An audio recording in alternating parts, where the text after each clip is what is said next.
This book rocks. The training levels have concluded. Now the games can truly begin.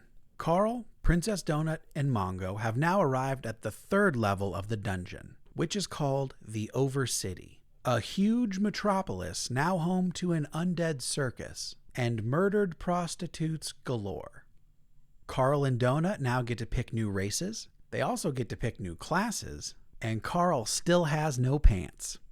With the introduction of syndicate-sponsored television shows within the dungeon, and the introduction of dangerous new NPCs called elites, despite trying to merely survive, Carl and Donut get wrapped up in new quests full of danger, intrigue, and far more clowns and feathers than anyone could have guessed.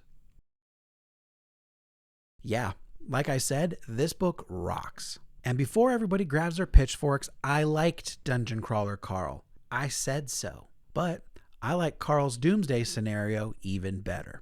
All of the things that irked me about the first book have either gone away completely in the sequel or have been minimized to a much more palatable level. There is still a smattering of unsavory humor throughout the book, but overall I found it far funnier than the first. And the nature of a lot of the jokes and even some of the more vulgar humor just hits better. I think some of that comes down to Carl's Doomsday Scenario just not having to try as hard as the first book, which I think works swimmingly to its advantage. One of the things that people barked at me about in my review of the first book is that I should go easier on Carl and Donut because they show great maturation and growth throughout the rest of the series.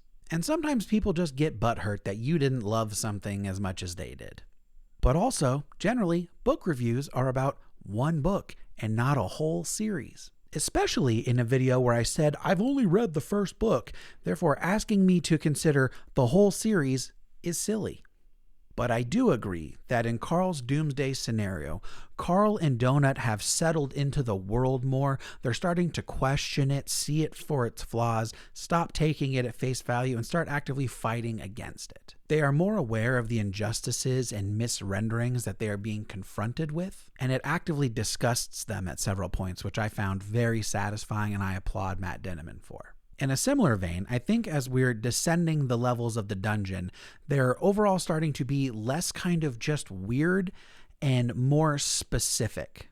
So the humor is shifting away from like, oh, this is a crazy version of Earth, to more specific video game style levels, or like Dungeons and Dragons. I don't think that excuses some of the stuff that Denman put in the first book. And I understand the argument that it's the AI misrepresenting humanity, blah, blah, blah.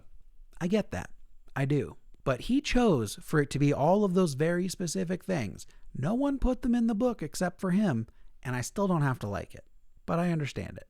But I also think that it's getting way better as we go on. Overall, I loved Carl's Doomsday Scenario. I flew through this book. It's exciting, it's funny, and it is more than once incredibly touching. It is a super duper blast.